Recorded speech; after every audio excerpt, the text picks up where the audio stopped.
Hello friends, मैं शेखर रंजन स्वागत करता हूं आपका आईएएस पीसीएस एकेडमी में। दोस्तों, जैसा कि आप जानते हैं कि एसएससी जीडी की बहुत बड़ी भर्ती आ चुकी है और बहुत जल्द पुलिस उत्तर प्रदेश पुलिस जो है हमारी, उसकी भी भर्ती आने वाली है। तो जिसके लिए हमारे चैनल ने हिंदी के प्रैक्टिस सेट चालू किए हैं, जो कि आपकी परीक्षा होने तक चालू रहेंगे। तो दोस्तों, आपको नियमित रूप से हमारे चैनल पर आना है, प्रैक्टिस सेट लगाना है और जो भी आपका स्कोर रहा है उसे कमेंट सेक्शन में ज़रूर बताएँ। तो चलिए दोस्तों, स्टार्ट करते हैं। हमारा पहला प्रश्न जो है वो है, निम्नलिखित में से ओष्ठ ध्वनि कौन सी है? तो दोस्तों, जैसा कि आप जानते हैं कि जो पवर्ग होता है, जिसमें आता है पा फा बा भा मा, ये सारे क्या कहलाते हैं? ये सारे ओष्ठ ध्वनि कहलाते हैं। तो हमारा ऑप्शन डी करेक्ट हो जाएगा, फा। अगला प्रश्न है, वॉवेल को हिंदी में क्या कहते हैं? दोस्तों, ये तो आप सब बचपन से ही जानते हैं कि स्वर व्यंजन।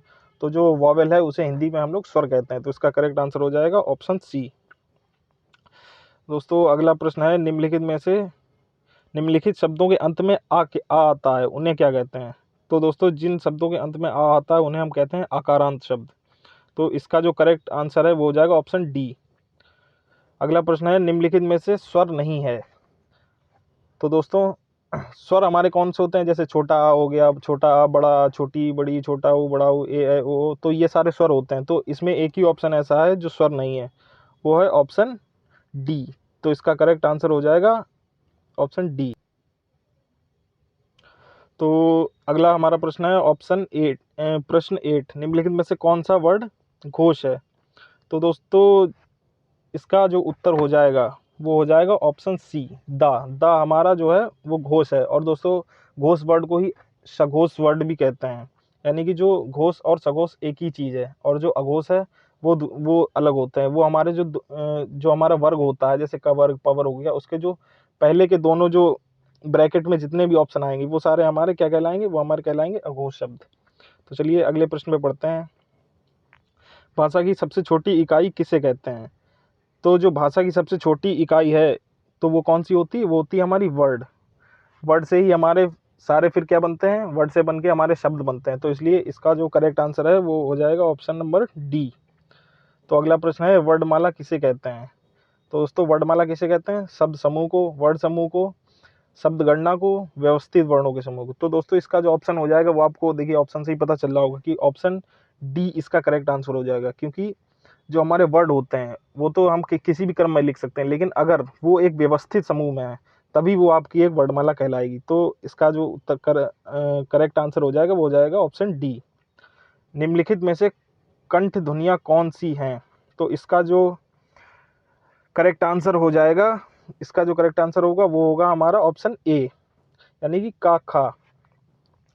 तो इसके लिए ट्रिक्स हैं, जिसके लिए मैं बहुत जल्द वीडियो लाऊंगा और आपको सारी ट्रिक समझाऊंगा कि कैसे जो कंठ ध्वनियाँ हैं और जो ओष्ठ ध्वनियाँ, ये सारी कैसे बनती हैं। इसके लिए हमारी चैनल जो है बहुत जल्द आपके लिए ट्रिक लाने वाला है, जो आपको कल तक या फिर परसों तक उपलब्ध करा दी जाएगी।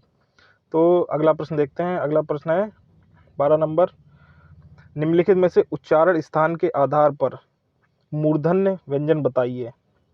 तो इसका जो करेक्ट आंसर है वो हो जाएगा ऑप्शन नंबर सी, यानी कि डा और डा। तो फ्रेंड्स, तो दोस्तों, 12 नंबर का जो करेक्ट आंसर है वो हो जाएगा ऑप्शन सी, डा और डा। इसके लिए हम आपको बहुत जल्द ट्रिक्स देंगे, फिर आप इन सभी प्रश्नों को आसानी से समझ पाएंगे। अब देखिए दोस्तों, 13 नंबर, निम्नलिखित में से अल्प प्राण वर्ड कौन से हैं? तो जो हमारे जो समूह है उसमें जैसे पहला होता है अल्प प्राण, फिर होता है महाप्राण, फिर अल्प प्राण, महाप्राण, फिर अल्प प्राण। तो इसके लिए आपको ये एक बार ट्रिक्स देखनी पड़ेंगी, क्योंकि ये थोड़ी सी मतलब आपको पता है थोड़ी ट्रिकी होती हैं। इसलिए इसके लिए हम आपको कल ही, हो सकता है कि इसकी वीडियो हम पूरी प्रोवाइड करा देंगे। तो इसका जो करेक्ट आंसर हो जाएगा वो हो जाएगा ऑप्शन नंबर बी, का गा। क्योंकि जैसे हमने बताया ना, अल्प फिर महा फिर अल्प, तो का अल्प में आएगा, फिर खा महा, फिर गा, फिर अल्प। तो इस तरीके से ये ट्रिक होती है, ये हम आपको बहुत जल्द समझाएंगे। चलिए नेक्स्ट प्रश्न देखते हैं। निम्नलिखित में से नवीन विकसित ध्वनियाँ कौन सी हैं? तो इसका जो करेक्ट आंसर हो जाएगा वो हो जाएगा दोस्तों ऑप्शन ए, खा और गा। क्योंकि इसमें देखिए आप नुक्ता लगा हुआ है, खा और गा में ये नुक्ता लगा हुआ है। इसका मतलब ये है कि ये हमारी जो मूल वर्णमाला है उसमें नहीं थी, ये अरबी भाषा से आई हुई ध्वनियाँ हैं। यानी कि जैसे खा, इसका मतलब खा नहीं है, इसका मतलब खा। और गा भी नहीं, इसका मतलब जैसे हम लोग बोल देते हैं गा ना, इसका मतलब है गा। जैसे इनका उर्दू भाषा में ज़्यादा प्रयोग होता है। तो इसका जो करेक्ट आंसर हो जाएगा वो हो जाएगा ऑप्शन नंबर ए। तो चलिए अगला क्वेश्चन देखते हैं। 15 नंबर, निम्नलिखित में से कौन सा घोष वर्ड है? तो इसका जो करेक्ट आंसर हो जाएगा, बताइए फ्रेंड्स कौन सा होगा इसका करेक्ट आंसर? तो इसका जो करेक्ट आंसर हो जाएगा ऑप्शन नंबर सी, यानी कि माँ। क्योंकि पा फा बा भा माँ, यानी कि जो हमने आपको बताया ना कि पहले जो 2 वर्ड होते हैं वो होते हैं अघोष और बाकी 3 होते हैं सघोष, और जो घोष और सघोष होते हैं वो एक ही कहलाते हैं। तो माँ है जो पंचम अक्षर है, तो माँ सबसे लास्ट में आएगा, इसलिए ये क्या हो जाएगा, ये हो जाएगा सघोष वर्ड। तो इसका जो करेक्ट आंसर होगा वो होगा सी। चलिए नेक्स्ट प्रश्न देखते हैं। निम्नलिखित में से एक वर्ण व्यंजन नहीं है। इसका जो करेक्ट आंसर हो जाएगा वो हो जाएगा ऊ, क्योंकि ये एक वर्ण व्यंजन नहीं है। तो फ्रेंड्स आपको पता ही होगा कि ये वर्ण व्यंजन क्यों नहीं, क्योंकि ये जो है ये हमारा स्वर है, जैसे छोटा बड़ा छोटी बड़ी छोटा ऊ बड़ा ऊ, तो छोटा ऊ यानी कि ये हमारा स्वर में आ गया, इसलिए व्यंजन नहीं है। चलिए अगला प्रश्न देखते हैं। निम्नलिखित में से कौन सी ध्वनियाँ अघोष नहीं है? तो इसका जो हमारा करेक्ट आंसर हो जाएगा वो हो जाएगा ऑप्शन डी। तो इसकी तो हम आपको ट्रिक्स बताने ही वाले हैं बहुत जल्द, और कल हम इस पे वीडियो बनाएंगे, तब आपको अच्छे से इस पे हम अपनी डिटेल देंगे। 18, अगला प्रश्न देखते हैं। हिंदी भाषा में मूलतः वर्णों की संख्या कितनी मानी गई है? तो 18 नंबर का जो आंसर हो जाएगा वो हो जाएगा सी। दोस्तों इसमें आपको कई जगह पे अलग अलग प्रश्न मिलेंगे, जैसे कहीं पे आपको 45 भी लिखा मिलेगा, कहीं 50 भी मिलेगा, कहीं 48 भी मिलेगा, लेकिन जो मूलतः वर्णों की कुल संख्या है वो है हमारी 52। तो इसका जो करेक्ट आंसर वो हो जाएगा ऑप्शन नंबर सी। चलिए अगला प्रश्न देखते हैं। निम्नलिखित में से नासिक के व्यंजन कौन सा है? यानी कि नासिक व्यंजन दोस्तों आप समझ रहे हैं, जैसे नासिक के व्यंजन मतलब जो नाक से हमारी आवाज़ निकलेगा, अगर कोई वर्ड हम बोल रहे हैं और उसका जो आंसर है वो हमारी नाक से ध्वनि सी उत्पन्न हो रही है, तो वो हो जाएगा नासिक व्यंजन। तो इसमें ऐसा ही एक ही व्यंजन है जो जिससे, जैसे उआ, यानी कि ऑप्शन बी जो हम बोलते हैं तो इससे हमारे नाक से भी, बाकी तो शा गा जा ये सब तो बड़ी आसानी से हम बोल लेते हैं, लेकिन जब आप देखिए उआ को बोलेंगे तो आपके ऐसा आपको फील आएगी कि आपकी नाक से भी थोड़ी सी जो वाइब्रेशन है वो निकल रही है। इसलिए जो क्वेश्चन नंबर 19 है इसका करेक्ट आंसर हो जाएगा ऑप्शन बी।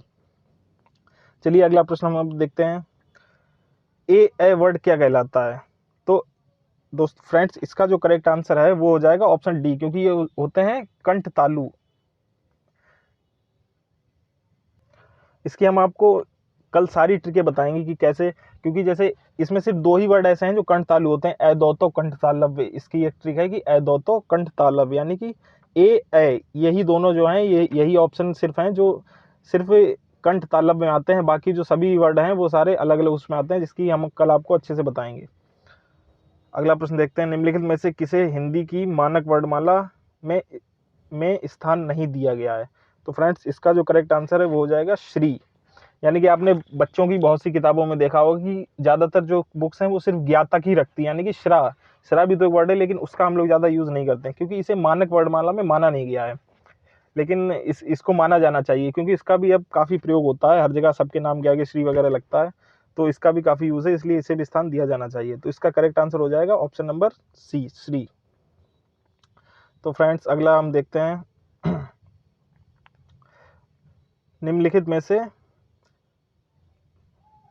निम्नलिखित शब्दों में किस शब्द के द्वित्व व्यंजन है? तो इसमें आपको द्वित्व व्यंजन एक ही ऐसा ऑप्शन है जिसमें आपको दिख रहे होंगे ऑप्शन सी, दिल्ली, 2 बार लागा प्रयोग किया गया है। तो इसका जो सही आंसर है वो हो जाएगा ऑप्शन नंबर सी। चलिए अगला प्रश्न देखते हैं। शा शा शाह हा कौन से व्यंजन है? तो फ्रेंड्स जैसा आप जानते होंगे ये है ऊष्म संघर्षी। देखिए जब आप शा शा शाह हा बोलेंगे तो आपको ऐसा लगेगा कि आपकी जो आवाज़ है वो एक संघर्ष कर रही है, यानी कि इसमें आपको थोड़ी सी दम लगानी पड़ेगी बोलने में, और आपके मुंह से भाप सी निकलेगी गरम गरम। तो इसीलिए इसे हम बोलते हैं ऊष्म संघर्षी, यानी कि ऊष्म यानी कि ऊष्मा मुंह से निकलती है, ऊष्मा उत्पन्न होती है मुंह में, ठीक है। और जो ये वर्ड हैं ये संघर्ष करते हुए आपको लगेंगे, इसलिए इसका जो करेक्ट आंसर हो जाएगा 23 नंबर का ऑप्शन नंबर डी। चलिए अगला प्रश्न देखते हैं। छा ध्वनि किस स्वर के अंतर्गत आती है? तो फ्रेंड्स इसका जो करेक्ट आंसर हो जाएगा वो हो जाएगा 24 का ऑप्शन नंबर सी, यानी कि संयुक्त वर्ड, क्योंकि जो छ त्रंग ज्ञा और श्रा है यही 4 वर्ड ऐसे हैं जो कि संयुक्त वर्ड के अंतर्गत आते हैं। जैसे जो छा है ये किससे बना है? का और शा में, यानी कि अगर आप वर्णमाला में जाएंगे छा को ढूंढने तो इसका स्थान जो है वो का के बाद आपको मिलेगा, और ये जो किन 2 वर्ड उससे मिलकर बना है? का और शा से।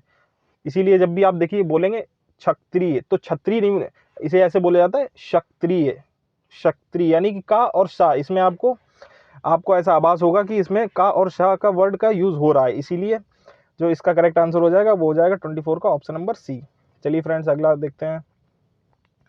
निम्नलिखित में से हिंदी शब्दकोश में छा का क्रम किस वर्ड के बाद आता है? देखिए फ्रेंड्स, अभी जो ऊपर वाला प्रश्न था वो इसी से संबंधित था। जैसे अभी मैंने आपको बताया कि अगर आप छा को ढूंढेंगे तो आप लास्ट में नहीं जाएंगे, आपको कहाँ ढूंढना पड़ेगा? का के जस्ट बाद में।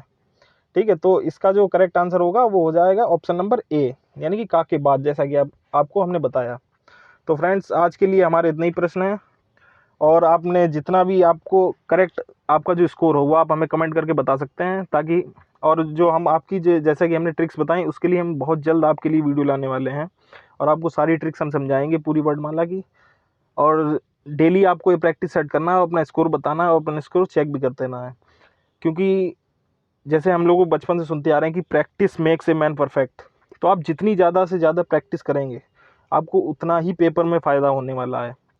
इसलिए डेली हमारे चैनल पे आएँ, हमारे चैनल को सब्सक्राइब करें, लाइक करें, और जो भी आपको अगर कोई सुझाव देना है या अगर कोई बात कहनी तो आप कमेंट बता सकते हैं, हम उस पर सुधार करेंगे और उस पर विचार करेंगे।